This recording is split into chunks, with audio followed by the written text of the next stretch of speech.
এবার গাইঘাটার একটি খবরে চোখ রাখবো। গাইঘাটায় এক চিকিৎসকের আত্মীয়াকে কটূক্তির অভিযোগ। শুধু কটূক্তি নয়, তাকে শারীরিকভাবে নিগ্রহ করা হয়েছে এমন অভিযোগ উঠছে। নিগ্রহের শিকার মাস্তুত বোনকে বাঁচাতে গিয়ে আক্রান্ত হয়েছেন ওই চিকিৎসক এবং মারধরে রক্তাক্ত হয়েছেন ওই চিকিৎসক। ঠিক কি ঘটেছে এই মুহূর্তে টেলিফোনে রয়েছেন আমাদের সঙ্গে প্রতিনিধি সমীরণ পাল। সমীরণ, কি অভিযোগ আর কাদের বিরুদ্ধে এই অভিযোগ উঠছে? দেখো, স্থানীয় কয়েকজন যুবকের বিরুদ্ধে অভিযোগ যে ওই চিকিৎসকের আত্মীয়া একজন, তিনিও পেশায় ইঞ্জিনিয়ার, তিনি তার বন্ধুকে নিয়ে বাইকে করে যাচ্ছিলেন। সেই সময় তাকে উদ্দেশ্য করে রাত্রিবেলা গতকাল রাতে কটূক্তি করেন কয়েকজন এবং সেই সময় এলাকারই যুবক কটূক্তি করেন। তখন ওই চিকিৎসকের আত্মীয়া প্রতিবাদ করেন এবং তখন প্রতিবাদ করলে তাকে এবং তার বন্ধুকে মারধর করে এলাকার যুবকরা।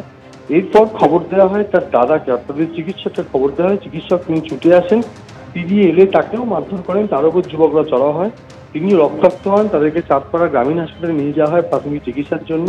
এরপরে গাইঘাটা থানায় অভিযোগ দায়ের হয়েছে। অভিযোগ পেয়ে তদন্ত শুরু করেছে গাইঘাটা থানার পুলিশ এবং যারা অভিযুক্ত তাদের খোঁজে তল্লাশি শুরু হয়েছে। এখনো পর্যন্ত যেটা পুলিশ সূত্রে জানা যাচ্ছে যে কটূক্তি কেন্দ্র করে এবং দুপক্ষের মধ্যে একটা সংঘর্ষের চেহারা নেয়। সংঘর্ষে ওই চিকিৎসক জখম হয়েছে, এটা পুলিশ দাবি করেছে। তবে এখনো পর্যন্ত কাউকে গ্রেফতার করতে পারেনি পুলিশ। অমৃতা, ধন্যবাদ সমীরণ। গাইঘাটায় চিকিৎসকের আত্মীয়াকে কটূক্তির অভিযোগ। কটূক্তির পাশাপাশি ওই তরুণীকে শারীরিকভাবে নিগ্রহ করা হয়েছে বলেও অভিযোগ উঠছে।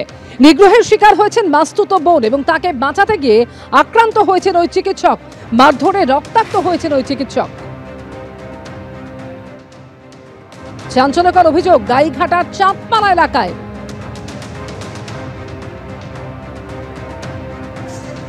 এক চিকিৎসকের আত্মীয়াকে কটূক্তির অভিযোগ এবং ওই চিকিৎসককে আক্রান্ত হতে হয়েছে এমনও অভিযোগ উঠছে। কটূক্তির পাশাপাশি তরুণীকে নিগ্রহের অভিযোগ এবং তাকে বাঁচাতে গিয়ে রক্তাক্ত হয়েছেন ওই চিকিৎসক।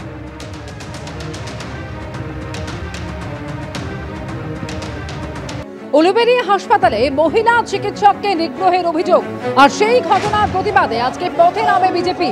পাঁচলা এসপি অফিসের সামনে আজকে বিক্ষোভ দেখান বিজেপি কর্মী সমর্থকেরা, যেখানে ত্রিস্তরীয় নিরাপত্তার বন্দোবস্ত ছিল আর সেখানে ব্যারিকেড ভেঙে এগিয়ে যাওয়ার চেষ্টা করেন বিজেপি কর্মী সমর্থকেরা।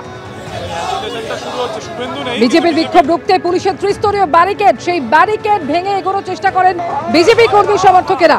পুলিশের সঙ্গে ধস্তাধস্তি হয় বিজেপি কর্মীদের। ওটাই কিন্তু শুভেন্দু নেই, শুভেন্দু বেরিয়ে গেছে, এটা বিজেপি কর্মী সমর্থকেরা। অ্যাজিটেশনটা শুরু হচ্ছে, শুভেন্দু নেই কিন্তু বিজেপি।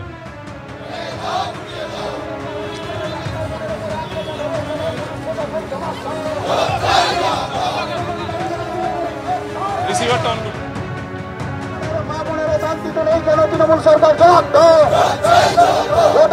কেন পুলিশ প্রশাসন জবাব দাও।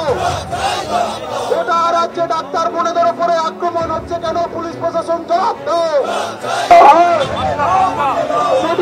পুলিশের কালো হাত, পুলিশের ব্যারিকেড।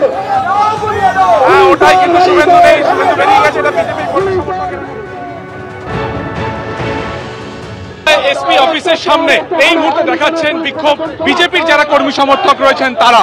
দেখা যাচ্ছে যে পুলিশের তৈরি করা যে ব্যারিকেড, সেই ব্যারিকেডের উপরে উঠে গেছেন বিজেপির কর্মী সমর্থকেরা। আমরা জানি যে দুদিন আগেই এখানে একটি সরকারি হাসপাতালে কর্তব্যরত অবস্থাতে একজন চিকিৎসককে নিগ্রহ করা হয়েছিল এবং সেই ঘটনাতে একজন হোমগার্ডের নাম উঠে আসে এবং সেই ঘটনাতে মোট 3 জনকে গ্রেপ্তার করা হয়েছে। ফলত একের পর এক যে চিকিৎসকদের উপরে আক্রমণ চলছে বা অত্যাচার চলছে, তার বিরুদ্ধেই বিজেপির কর্মী সমর্থকেরা তারা কিন্তু এই মুহূর্তে যে এসপি অফিস রয়েছে সেই এসপি অফিসে তারা কিন্তু এই মুহূর্তে ডেপুটেশন দিতে যাওয়ার পরিকল্পনা করেছিলেন, কিন্তু এসপি অফিসের বেশ কয়েক মিটার আগেই ব্যারিকেড করে দেওয়া হয়, ত্রিস্তরীয় ব্যারিকেড, এবং সেই ব্যারিকেড ভাঙারই চেষ্টা করছেন কিন্তু এই মুহূর্তে বিজেপির কর্মী সমর্থকেরা।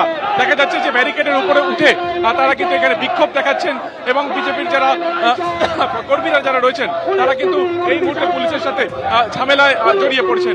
ক্যামেরায় দীপ্তেন্দু চক্রবর্তীর সঙ্গে সুকান্ত মুখোপাধ্যায়, এবিপি আনন্দ, পাঁচলা। আমাদের সনাতনী আক্রমণ করলে পাল্টা আক্রমণ আমরা করবো, পাল্টা ভারতীয় জনতা পার্টির পক্ষ থেকে পাল্টা আক্রমণ করবো। ব্যারিকেড আপনারা ভেঙে দিয়েছেন, আরো একটা ব্যারিকেড আছে, আমরা ভাঙবো।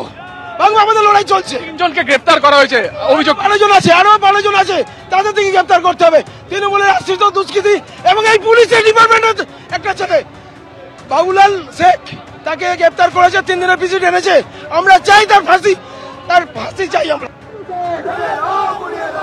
লড়াই লড়াই চাই, লড়াই লড়াই লড়াই চাই, লড়াই লড়াই লড়াই চাই, লড়াই লড়াই লড়াই চাই। পুলিশের ব্যারিকেড, পুলিশের ব্যারিকেড, বলছি ব্যারিকেড, পুলিশের ব্যারিকেড, পুলিশের ভালো হয়, পুলিশ তুমি উর্দি ছাড়ো, পুলিশ তুমি উর্দি ছাড়ো, পুলিশ তুমি উর্দি ছাড়ো, ওই ধর্ষণকারীদের রক্ষাকর্তা পুলিশের ভালো হয়। উলুবেড়িয়া হাসপাতালে যে ঘটনা ঘটেছে, মহিলা চিকিৎসককে মারধর এমনকি ধর্ষণের হুমকি পর্যন্ত দেওয়া হয় বলে অভিযোগ। আর সেই অভিযোগে আগেই অভিযুক্ত হোমগার্ড সহ একজনকে গ্রেফতার করা হয়েছিল, এরপর আরও একজনকে গ্রেফতার করা হলো। এবং যেটা জানা যাচ্ছে যে এই ঘটনা এখনো পর্যন্ত গ্রেফতারির সংখ্যা মোট 3। যাকে গ্রেফতার করা হয়েছে তার নাম শেখ সম্রাট এবং ধৃতের 2 দিনের পুলিশ হেফাজত হয়েছে। সিসি ক্যামেরার ফুটেজের ভিত্তিতে গ্রেফতার করা হয়েছে এই অভিযুক্তকে। আর এর আগে এই ঘটনায় ট্রাফিক গার্ডে কর্মরত এক হোমগার্ড সহ 2 জনকে গ্রেফতার করা হয়েছিল।